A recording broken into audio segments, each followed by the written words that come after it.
মানুষ আছে যারা সর্বদা পরনিন্দা পরচর্চা করতে ব্যস্ত। আমি নিজেও এগুলো করি না, কেউ করুক সেটাও পছন্দ করি না। বিশেষ করে মেয়েরা, বিশেষ করে বিবাহিত মেয়েরা। এই যে স্বামী স্ত্রীর মধ্যে ঝগড়া হয়, সবারই হয়। তাও নিজেদের যে ঝগড়া হয় সেটা ভুলে গিয়ে অন্যের বাড়িতে কি হচ্ছে সেটা উঁকি মেরে দেখা, কান পেতে শোনা, এগুলো আমি একদম পছন্দ করি না।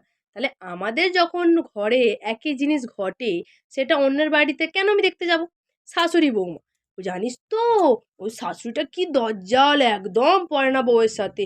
জানিস তো বউটা একদম ভালো না, শাশুড়িকে একদম মানে না। কেন? ঘটি বাটি একসাথে থাকলে ঠোকাঠুকি লাগবে, লাগতেই পারে। তাহলে যখন আমার বাড়িতে ঘটি বাটি ঠোকাঠুকি লাগে, অন্যের বাড়ির ঘটি বাটি ঠোকাঠুকি কেন দেখতে যাব? কেন উঁকি মেরে দেখব? কেন কান পেতে শুনবো? এই রকম সমালোচনা, পরনিন্দা, পরচর্চা যারা করে তাদেরকে আমি একদম সহ্য করতে পারি না। না আমি নিজে সেগুলো করি, না সেগুলো কেউ করুক। আমি এটা পছন্দ করি না। আমি নিজে আমার নিজের ঘর সংসার নিয়ে থাকতে পছন্দ করি। আমার ঘরে কি হলো না হলো সেটাই করি, সেটাই দেখি। এই উঁকি মেরে দেখা, কান পেতে শোনা, এগুলো আমার একদম পছন্দ না। এগুলো আমি একদম পছন্দ করি না, একদম না।